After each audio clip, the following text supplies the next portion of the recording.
Bem, pessoal, boa noite a todos. A gente vai dar hoje continuidade às aulas de exercício da nossa disciplina de Química Geral 2. E para a aula de hoje, pessoal, eu trouxe algumas questões relacionadas à atividade online 1, que é referente ao conteúdo da unidade 1. Então, eu escolhi duas questões aleatórias, as questões 8 e 9. Vamos lá, pessoal. A questão 8 é uma questão muito interessante, que além de envolver o conteúdo de soluções, também envolve o conteúdo de estequiometria. Vamos lá, pessoal, para a questão. Essa questão, ela envolve a mistura de soluções, de soluços diferentes, e que vão reagir entre si. Então, considera a equação não balanceada, ou seja, já está dizendo que a equação abaixo não está balanceada, a gente vai ter que balanceá-la inicialmente para poder resolvê-la. Tem que transformar isso aqui.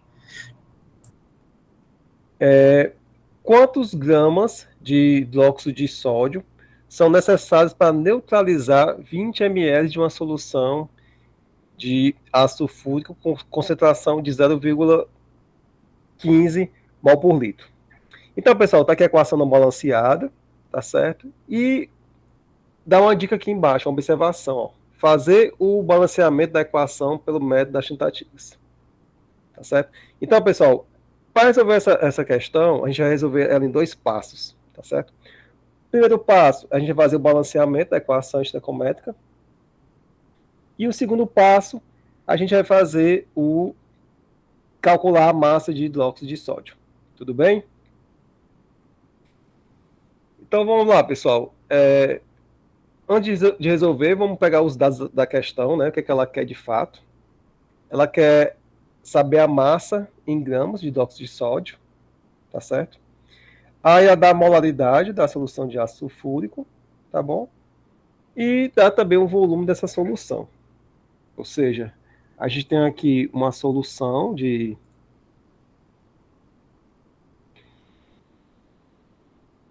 ácido sulfúrico, tá certo? Essa solução, ela tem um volume de 20 ml, tá certo?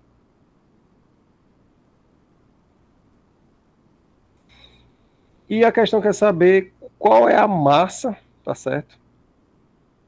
Da solução de hidróxido de sódio, que tem que ser adicionada aqui para neutralizar esse volume aqui de 20 ml. Tá bom, pessoal? Então, para calcular a massa, a gente tem que calcular o número de mols de hidróxido de sódio, tá certo? Então, vamos fazer o cálculo todo utilizando mols, tá bom? Como a questão dá o volume e dá a molaridade da solução do ácido sulfúrico, a gente pode então calcular o número de mols, tá certo? A gente sabe que o número de mols é o produto da molaridade vezes volume, tá bom? Como a molaridade é dada em mol por litro, esse volume aqui, pessoal, também tem que ser em litros, tá bom? A gente sabe que 1 litro a gente tem 1000 ml, então a gente converte então para litros, ficou 0,020, beleza? Então, substituir aqui na fórmula, achamos a quantidade de mols de ácido sulfúrico. Então, essa quantidade aqui, pessoal, que tem que ser neutralizada pela a solução de hidróxido de sódio. Tudo bem, pessoal? Certo, professor. Então, pessoal, inicialmente, a gente vai fazer o balanceamento, tá bom? Como eu já falei para vocês, como é equação simples, eu indico o método das tentativas, tá bom? A gente vai atribuir valores aos coeficientes estequiométricos de tal forma que a equação vai ser devidamente balanceada. Tem algum cearense aqui na aula de hoje? Eu. Pronto. Então, vamos lá. Quem é cearense, a gente usa muita palavra aqui, macho, não é verdade, pessoal? Fala assim, ei, macho, vem aqui, né? A gente usa bastante, né? É bem feio, né? Mas, enfim. Então, pessoal, no método de balanceamento, pelo método das tentativas, a gente vai lembrar dessa palavra cearense, macho, tá bom? O que significa, pessoal? No balanceamento, a gente vai iniciar balanceando quem, pessoal? os metais, não é verdade? E depois, os não metais. Em seguida vai ser quem, pessoal? O carbono, hidrogênio e por último quem? O oxigênio, tá certo? Então, olha para nossa equação aqui, pessoal. Quem são os metais presentes? Me digam aí.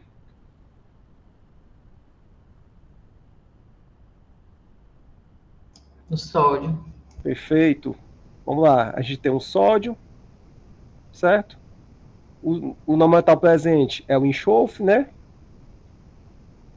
Então, vamos para o próximo a ser balanceado. Não tem carbono, não é verdade, pessoal?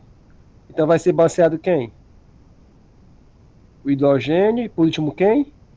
O oxigênio. Então vamos lá, pessoal. Inicialmente balanceando o sódio. Aqui a gente tem quantos átomos de sódio aqui nos produtos? 2. Então, logicamente, vai ter quantos nos reagentes? 2. Certo? Vamos aqui para o enxofre. Temos um átomo nos reagentes e um átomo no produto. Está balanceado, não está? Então, 2 aqui de sódio, um aqui de enxofre. Vamos agora para o hidrogênio, pessoal. Pessoal, a gente tem quantos átomos de hidrogênio nos reagentes?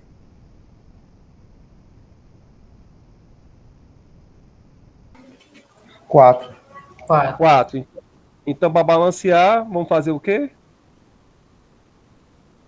Colocar o coeficiente 2 aqui na água, nos produtos. Então, a gente tem 4 átomos de hidrogênio. E, finalmente, pessoal, a gente vai balancear o oxigênio, tá bom? Como a gente fez o passo a passo, então o oxigênio, pessoal, já vai estar balanceado. Vejam só, eu tenho 4 nos reagentes, quer dizer, 4 aqui no ácido sulfúrico e 2 aqui no óxido de sódio. Então, 6 no total. Aqui, pessoal, eu tenho 2 na água e 4 aqui no sulfato de sódio. Ou seja, também temos 6 átomos de oxigênio nos produtos. Então, a equação está devidamente balanceada. Tudo bem, pessoal, até aqui? Tudo bem, professor. Pronto, então quando for balancear, pessoal, lembra desse bizu aqui, certo? Macho. Então, pessoal, uma vez que a equação está balanceada, eu só fui reescrevê-la para cá, tá aqui a equação escrita. Então, a gente vai agora calcular, certo? A massa de hidróxido de sódio a partir dessa equação, tá bom? Então, pessoal, pela estequiometria da reação, a gente observa o seguinte, ó. A gente observa que a gente tem 1 mol de ácido sulfúrico, certo? Para o que, pessoal? 2 mol de hidróxido de sódio. Não é verdade? Então, se para 1 mol eu tenho 2 mols, então para 0,03 mols, aquele valor que a gente calculou lá atrás, a gente vai ter quanto? Vai ter X. Então, a quantidade de hidróxido de sódio para neutralizar a quantidade de mols aqui de ácido sulfúrico vai ser quanto? Vai ser de 0,06 mols de hidróxido de sódio. Só que a questão, pessoal, ela não quer a quantidade de matéria em mols. Ela quer a quantidade de massa em gramas. Tá certo? Então, quantos gramas serão necessários? Então, pessoal, para a gente calcular a massa, a gente usa a relação do número de mols, que é dado pela massa sobre a massa molar. Tá certo? Aí a gente vai na tabela periódica lá, pessoal, e vai calcular, então, a massa molar do hidróxido de sódio. Certo? A massa molar do hidróxido de sódio é de 40 gramas por mol. Tá certo? Então, vamos lá, pessoal. Então, vamos lá. A massa do hidróxido de sódio vai ser igual ao número de mols que a gente calculou aqui inicialmente, 0,06, vezes a massa molar do NaOH, pessoal, que é de 40 gramas por mol. Certo? Então, ó, mol vai embora com mol, só fica quem? Massa em gramas. Realizando essa continha aqui, pessoal, a massa de hidróxido de sódio vai ser de 0,24 gramas. Tranquilo, pessoal, até aqui? Alguma dúvida? Tranquilo, professor, pode prosseguir. Tranquilo, professor. Então, pessoal, a outra questão que eu trouxe para vocês envolve as propriedades coligativas, certo? Então, vamos lá, pessoal. Eu escolhi para vocês a questão 9, os itens A e B. Então, pessoal, sabendo que o cloreto de sódio, que é o NaCl, né, é um soluto eletrolito, ou seja, forma íons em solução, e a glicose é um não eletrolito, ou seja, não forma íons em solução, responda. Por que uma solução, pessoal, aquosa de cloreto de sódio com molalidade, pessoal, aqui, 0,10 mol por quilograma, tem ponto de ebulição mais alto que uma solução aquosa de glicose com a mesma molaridade? Tudo bem? O item B, calcule o ponto de ebulição de cada solução. Então, pessoal, vamos lá. Certo? Eu tenho aqui, certo? Uma solução aquosa. Então, a gente tem a água, certo? Uma certa quantidade. Não sei quanto, tá bom? Mas tem aqui, isso aqui é água.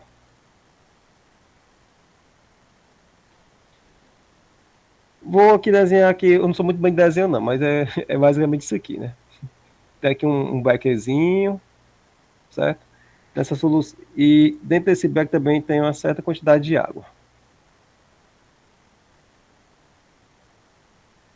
Aí vamos lá, pessoal. Em um becker, a gente vai colocar aqui o NaCl, certo?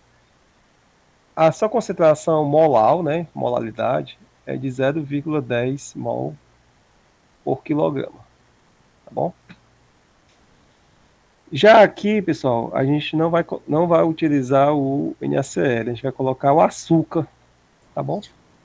Só que a glicose não dissocia, né, professor? Perfeito. Ela não dissocia. E a molaridade também é a mesma, tá bom? Aí é o seguinte, a questão é dizendo que o NaCl, certo? Ele tem um efeito coligativo maior do que a da glicose, tá bom? Mas o porquê disso, né? Como a própria questão já diz, e o Léo também enfatizou pra gente, a glicose, pessoal, ela não sofre dissociação. Veja só, o cloreto de sódio, certo? Ele é um composto iônico, certo? Então ele forma íons em solução, certo? Por exemplo, tem aqui o NaCl. O NaCl, quando é colocado em solução, certo? Vai formar o quê? Uma solução aquosa, ó. NaCl aquoso, tá certo? Aí veja só, pessoal, quando o NaCl ele se dissocia nos seus íons constituintes, vai ficar quem? Vamos lá, pessoal. Cloro e Na+, sódio. Na mais Cl menos. Na+, perfeito, mais quem? Cl-. Menos. Ou seja, pessoal, 1 mol de cloreto de sódio, ele forma o quê? 2 mol de íons, não é verdade? Sim, de sódio e cloro. Isso mesmo.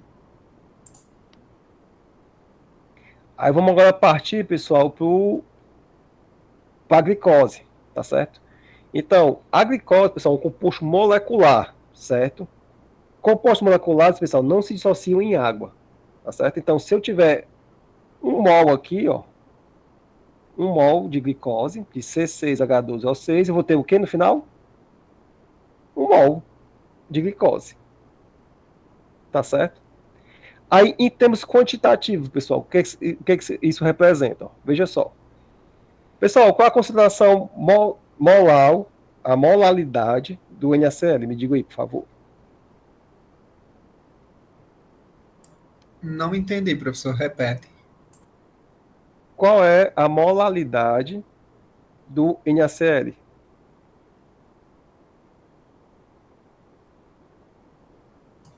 Deixa eu pensar aqui, peraí.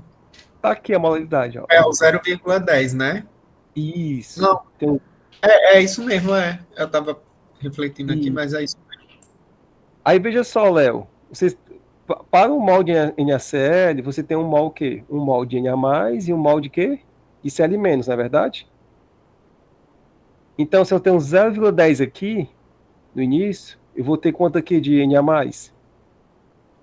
0,10. Que não é 1 para 1, não é verdade? E aqui eu vou ter quanto?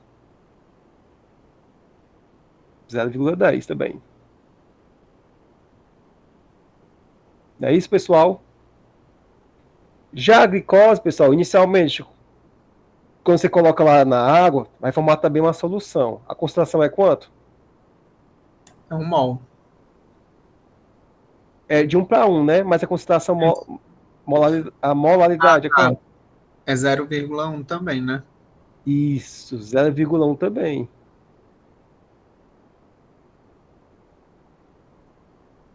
Zero vírgula um. Opa, deixa eu aqui. 0,1 mol por quilograma. Ou seja, no final que eu vou ter quanto? 0,1 também, né? Que é 1 para 1. Então, pessoal, como na dissociação do composto iônico a gente tem a formação de 2 mol de íons, né? O efeito do NaCl, como o efeito de qualquer composto iônico, vai ser sempre maior do que de um composto molecular. Isso para uma mesma concentração. Então, por conta disso aqui, ó, desse balanceamento aqui estequiométrico, o efeito coligativo do NaCl é maior. Então, a gente vai ver no item B, pessoal, que o ponto de ebulição dessa solução aqui de água com NaCl é maior do que da solução de água com açúcar. Tudo bem, pessoal, até aqui? Professor, Sim, professor, professor. Diga lá. professor, a justificativa aí foi por causa dos íons, não é isso? Isso. Poderia ser justificado pelas forças de interações intermoleculares aí, já que a glicose forma ponte de hidrogênio e o cloreto forma íons dipolo. Poderia ser uma justificativa ou necessariamente essa das proporções dos íons? Olha, logicamente, tá certo? As forças intermoleculares também vão interferir bastante, tá certo? Mas nesse caso aqui, fica muito mais fácil você explicar devido à natureza iônica e molecular dos compostos, entendeu? Como um eletrolito vai formar íons em solução, então o seu fator de correção vai ser sempre multiplicado por 2, tá certo? Então, é praticamente o dobro do que a mesma quantidade da concentração se for um composto molecular. Então, nesse caso aí, possa ser que explique bem, tá bom? Mas, assim, nesse momento, tá certo? A minha sugestão é que você tente explicar mesmo pela natureza iônica e molecular dos compostos. Tudo bem? Entendi, professor. Vamos aqui para o item B, pessoal, agora. Vamos calcular o ponto de ebulição de cada solução, tá certo? Eu fui muito legal com vocês, porque eu já coloquei aqui o fator de correção, né? O fator de correção aqui do cloreto de sódio, pessoal, ele é 2, na verdade.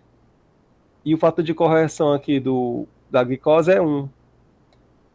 Isso aqui a gente observa lá quando a gente faz a dissociação do cloreto em seus íons constituintes, não é verdade?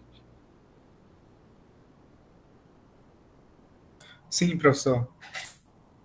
Vamos lá, pessoal. Então, para a gente calcular esse aumento, né, da temperatura, quer dizer, para a gente calcular esse ponto de ebulição de cada solução, a gente vai inicialmente calcular o aumento, né, da temperatura de ebulição, né, o ΔT é B, né, a variação da temperatura de ebulição, que é dado por essa fórmula aqui, o KE WI, certo? Esse KE aqui é a constante molar, certo? É a constante molar de elevação do ponto de ebulição, tá certo? Já W aqui, pessoal, é a concentração em molaridade, tá bom? E esse I é o fator de correção. Aí, por último, pessoal, então a gente vai calcular o ponto de ebulição através dessa fórmula aqui. Vai ser o ponto de ebulição normal da água, da pressão de uma atmosfera, que vale quanto? Vale 100 graus Celsius, né? Mais o aumento da temperatura de ebulição, dado por essa equação aqui. Tudo bem? Então vamos lá, pessoal. No caso do NaCl, tá bom? A gente já sabe que o fator de correção é igual a 2, porque cada mol de NaCl vai formar o quê? 2 mols de íons, né? Não é isso? Então veja só. O aumento da temperatura de ebulição vai ser a constante molar, né? O KE, que é a constante molar de elevação do ponto de ebulição, vezes a molaridade vezes o I, tá bom? A molaridade a gente já tem, né? Que é dada na questão, que é 0,010 mol por quilograma. E o I, tá certo? O fator de correção é igual a 2. Essa constante aqui, pessoal, a gente tem que ir na tabela, tá bom? Então vejam só, pessoal. Tá aqui, pessoal, as constantes molares de elevação do ponto de ebulição e diminuição do ponto de congelamento, tá bom? No caso da água, pessoal, qual é o valor que a gente vai utilizar? 0,51, professor. Professor, mas tem umas tabelas que variam para 0,52, não tem problema não, né? Não, tem não, viu? Tá. Então tá aqui, pessoal, o ponto de ebulição normal da água, ó, 100 graus Celsius, tá certo? E aqui a constante molar, tá bom? Aí só uma correção, pessoal. Vejam que a constante molar está dado em graus Celsius, mol por quilograma. Porém, pessoal, a unidade correta é quilograma por mol. Tá certo? Então faça essa correção aí essa correção das unidades, viu? Porque é grau Celsius, quilograma por mol.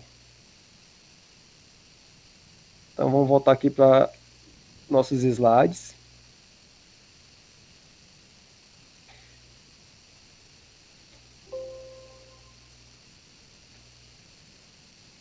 Voltar para cá, pronto, aqui.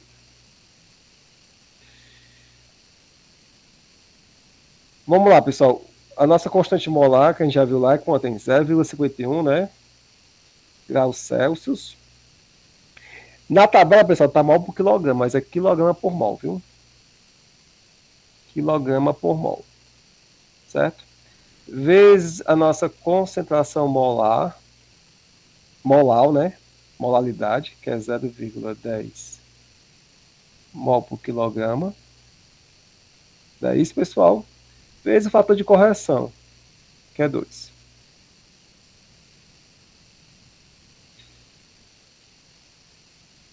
Então, pessoal, só para vocês, eu sempre gosto de escrever os valores com com as suas respectivas unidades, porque assim a gente não se perde, viu? Mas aqui você vê claramente, né? Ó, quilograma vai embora com quilograma, não é isso, pessoal? Mol vai embora com quem? Com mol. Com mol.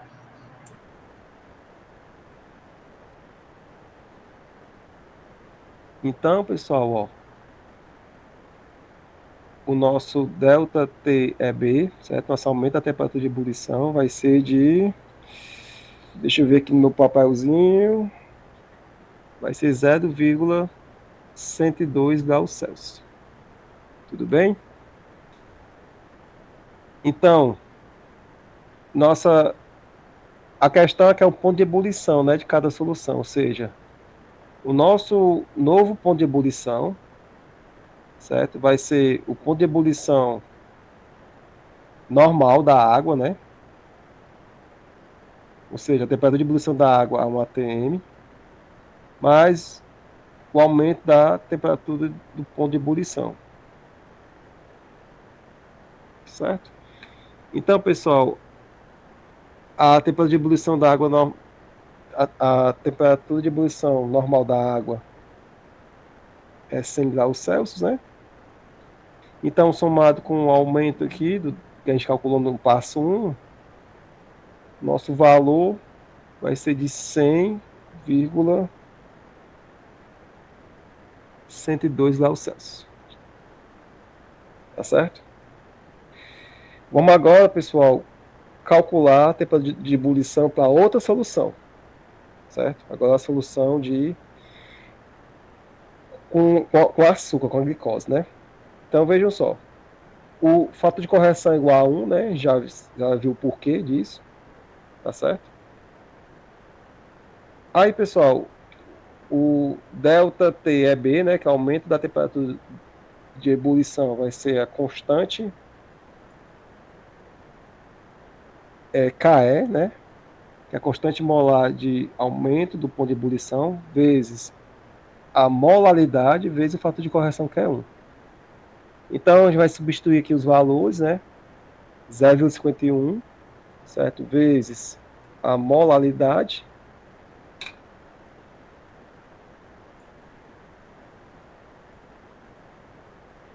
vai dar igual a 0,051, tá certo? Mais uma vez, quilograma vai embora com quilograma, mol vai embora com mol, tá certo? E agora resta apenas calcular quem, pessoal? O ponto de ebulição dessa solução com açúcar, certo? Com a glicose. Então, vai ser igual a 100 graus Celsius, né? Mais 0,051. Então, o novo ponto de ebulição dessa solução, pessoal, vai ser de 100,051 graus Celsius. Tá certo? A gente comparar aqui os dois valores, pessoal, são muito próximos, não é verdade, pessoal? Isso aqui é praticamente imperceptível, né? No contexto prático. A diferença é meio grau, né? Aqui é 100, não é meio grau não, é 0,05 graus. É muito pouco, né? Aqui vai para 100,1, tá certo? E aqui é para 100,051, entendeu? Ou seja, isso aí, numa escala de laboratório, praticamente imperceptível, né? Mas isso, pessoal, é devido ao quê? Alguém imagina? Se você olhar aqui, pessoal, ó, a tabela aqui das constantes molares, pessoal, veja só, quando se o solvente for benzeno, a temperatura de ebulição normal é menor, só que a constante molar, pessoal, de aumento do ponto de ebulição é muito maior do que o da água, não é verdade? Aqui no caso do cloroformo também, ó, é de 3, entendeu? Ou seja, é muito maior que o da água, entendeu? Então, devido a essa constante molar ser bastante baixa, quando você adiciona algum soluto não volátil, muda muito pouco as propriedades coligadas, as propriedades da água, né? Tanto o ponto de ebulição como também o ponto de congelamento. Na verdade, o ponto de ebulição, né? Porque o ponto de congelamento já vai utilizar esse valor aqui, ó, de 1,26. Tudo bem, pessoal, até aqui?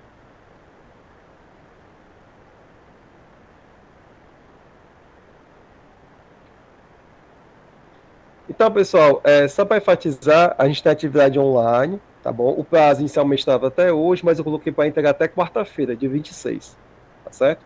Eu vou parar aqui a gravação e a gente continua aqui a discussão aqui nos bastidores aqui da nossa aula, tudo bem? Professor, você poderia voltar